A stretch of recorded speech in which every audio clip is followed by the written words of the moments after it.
ये कहानी है सखाराम की।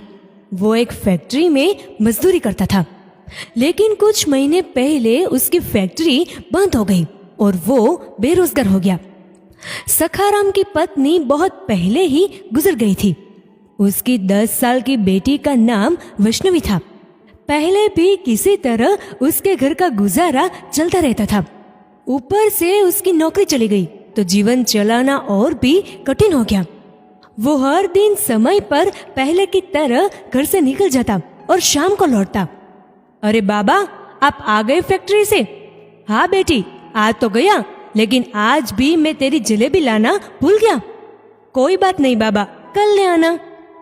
कल नहीं, 2-4 दिन बाद लाऊंगा, क्योंकि फैक्ट्री में दिवाली का बोनस मिलने वाला है। जिस दिन मिलेगा उसी दिन तेरे लिए एक सुंदर सी फ्रॉक और जलेबी, ये दोनों ले आऊंगा। वैष्णवी को भी पता था कि ना तो जलेबी आएगी ना तो फ्रॉक, और कोई बोनस भी नहीं मिलने वाला था। उसे ये भी पता था कि उसके पिता की नौकरी चली गई है। वो दिन भर कहीं दिहाड़ी मजदूरी करते हैं तो 2 पैसे हाथ आते हैं और 2 वक्त की रोटी किसी तरह नसीब होती है। किसी दिन दिहाड़ी नहीं मिलती है तो उन्हें खाली हाथ ही रहना पड़ता है। देखते देखते दिवाली भी आ गई। कितनी भीड़ है, सभी कुछ न कुछ खरीद रहे हैं। एक मैं हूँ जो बेटी के लिए जलेबी भी नहीं खरीद सकता। सखाराम ये सब सोचता सोचता सड़क पर चला जा रहा था। तभी एक बड़े से कपड़े के दुकान के बाहर खड़े पुतले पर उसकी नजर गई। उसने बहुत अच्छी फ्रॉक पहन रखी थी। वो फ्रॉक को गौर से देख ही रहा था कि दुकान के अंदर से दुकान का सेठ बाहर आया और उससे पूछा, अरे तुम गरीब लोग यहाँ क्यों आ जाते हो? चोरी करने का इरादा है क्या? और तू तो शक्ल से ही चोर लगता है। अरे नहीं साहब, मैं तो बस अपनी बिटिया के लिए ये फ्रॉक देख रहा था। कितने की है ये? तेरे औकात के बाहर है, चल जा अब यहाँ से। सुबह सुबह पता नहीं कहाँ से चले आते हैं। औकात के बाहर। सखाराम के कानों में ये शब्द पूरे दिन गूंजता रहा। उस दिन सखाराम सारा दिन दिहाड़ी की तलाश में भी रहा, लेकिन उसे कोई काम नहीं मिला। शाम को जब वो घर लौट रहा था तो उसने देखा कि जेब में सिर्फ 5 रुपए बचे थे। आज भी कोई काम नहीं मिला मुझे, जेब में सिर्फ 5 रुपए ही बचे हैं। घर में राशन भी तो 2 ही दिन का बचा होगा। हे ऊपर वाले, क्यों तू हमारी औकात के बाहर दुख हमारी किस्मत में लिख देता है? उदास मन से सखाराम घर पहुंचे। वैष्णवी उसी का इंतजार कर रही थी।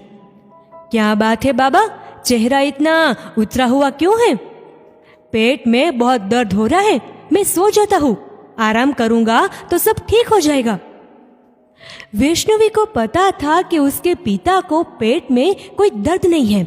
जब भी उन्हें दिहाड़ी पर काम नहीं मिलता तो वो भूखे सो जाते हैं ताकि राशन एक दिन और अधिक चल सके। कई बार उन्होंने ऐसा किया है।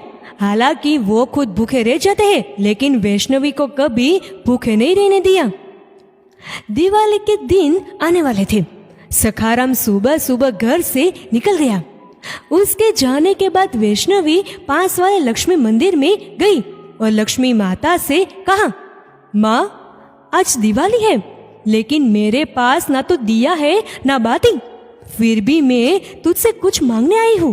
तू तो पूरी दुनिया की माँ है ना, फिर क्यों मेरे पापा को आप नहीं देखती?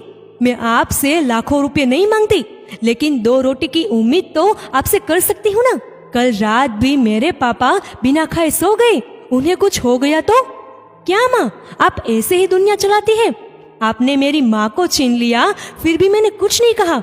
आपने पूरी जिंदगी मेरी किस्मत में गरीबी लिखी, फिर भी मैं चुप रही। लेकिन मेरे बाबा को आप दुख देंगी तो मैं चुप नहीं रहूंगी। मैं लड़ूंगी, आपसे खूब लड़ूंगी। माँ, मेरे बाबा पर दया कर, उन्हें काम दिला दे। माँ, उन्हें काम दिला दे। आज दिवाली है और मेरे हाथ पूरी तरह खाली है। आज कम से कम इतने पैसे मिल जाए कि वैष्णवी के लिए कम से कम जलेबी लेकर तो जाऊं। सखाराम ये सब सोचते हुए उसी बड़े से कपड़े की दुकान के पास से गुजर रहा था। आज भी उसकी नजर उसी फ्रॉक पर थी। तभी दुकान का सेठ उसे बाहर निकलता दिखाई दिया, लेकिन सेठ ने आज सखाराम के सामने भी नहीं देखा और वो बाहर निकलकर अपनी कार में बैठकर निकल गया। वो इतनी जल्दी में था कि उसके हाथ से एक काले रंग का बैग गिर गया। सखाराम ने इधर उधर देखा और बैग को खोलकर देखा तो उसमें पैसे भरे हुए थे। लेकिन सखाराम को ये पैसे देखकर अपने मन में बिल्कुल लालच नहीं आया।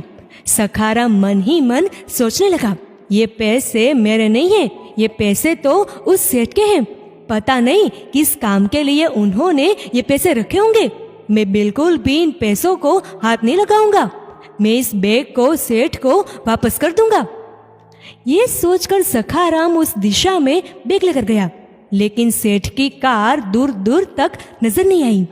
वो सेठ की दुकान पर गया, लेकिन ये क्या, उनकी दुकान भी बंद हो गई थी। आज सेठ की दुकान इतनी जल्दी बंद क्यों हो गई? आज तो दिवाली है। उसके बगल की दुकान से पता करने की कोशिश की, लेकिन उसे कुछ भी पता नहीं चला। वो बैग लेकर वहां से निकल गया।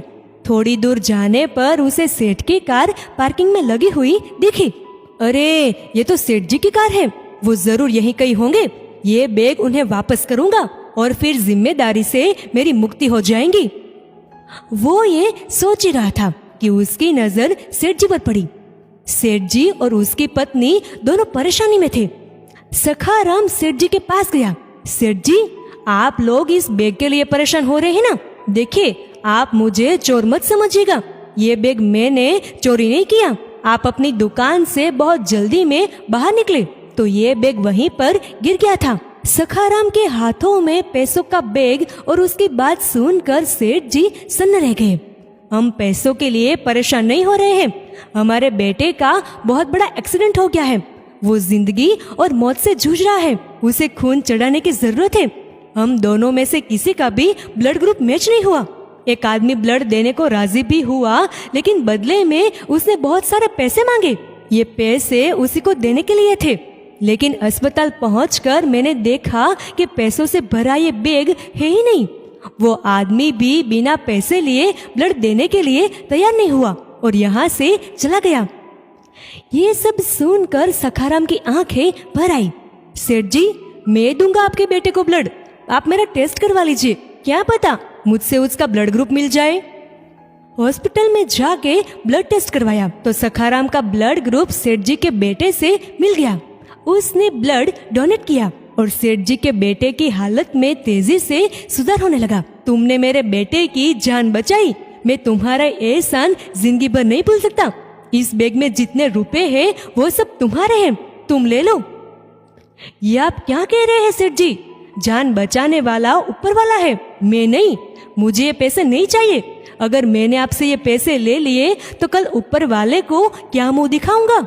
सेठ जी को वो दिन याद आया जब उन्होंने इसे चोर कहकर अपनी दुकान से भगा दिया था।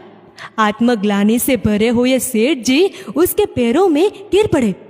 तुम मुझे माफ कर दो, उस दिन मैंने तुमको बहुत अपशब्द कहे थे। सेठ जी, आप मुझे शर्मिंदा ना करें। सखाराम वहां से वापस घर की ओर लौट पड़ा। शाम हो चुकी थी। लोग घरों के बाहर दीपक जला रहे थे। कुछ बच्चे पटाखे भी फोड़ रहे थे, लेकिन ये क्या, उसका पूरा घर दीपों से भरा हुआ था। रंग बिरंगी लाइट जल रही थी। उसकी बेटी वैष्णवी ने वही फ्रॉक पहन रखी थी जो उसने उस सेठ की दुकान में देखी थी। उसने अपनी आंखों पर यकीन नहीं हो रहा था कि ये चमत्कार कैसे हो गया। तभी उसकी बेटी उसके पास आई। बाबा बाबा, ये देखो मेरी नई फ्रॉक कितनी सुंदर है ना। आज मैंने भर पेट जलेबी भी खाई है। बाबा, आज मैं बहुत खुश हूँ। लक्ष्मी माता ने मेरी सारी मन्नत पूरी कर दी। बाबा, आज आपको नई नौकरी मिली है ना। तभी पीछे से सेठ जी और उसकी पत्नी सखाराम के पास आते हैं। सेठ जी, आप? अच्छा, तो ये सब आपने किया है? मैं आपका ये एहसान कैसे चुकाऊंगा? कोई किसी पर एहसान नहीं करता, ये सब ऊपर वाला करता है। सेठ जी ने कहा। दोस्तों, ये बात बिल्कुल सही है कि जब सेठ जी ने सखाराम को भला बुरा कहा, लेकिन सखाराम ने सेठ जी को मान सम्मान देना ही जरूरी समझा। और फिर सखाराम की बेटी वैष्णवी की माता लक्ष्मी के प्रति भक्ति ने सेठ जी को उसके कर्मों का फल दिया। सेठ जी के बेटे को ब्लड की जरूरत थी, लेकिन दोनों का ब्लड उसके बेटे से मैच नहीं किया। और आखिर सखाराम ने अपना खुद का ब्लड देकर उसके बेटे की जान बचाई और सेठ जी को गरीब आदमी सखाराम के सामने झुकना ही पड़ा। दोस्तों, हमेशा याद रखना, गरीब लोगों को कभी जलील मत करना, क्योंकि आपके कर्मों का फल आपको भुगतना ही पड़ता है।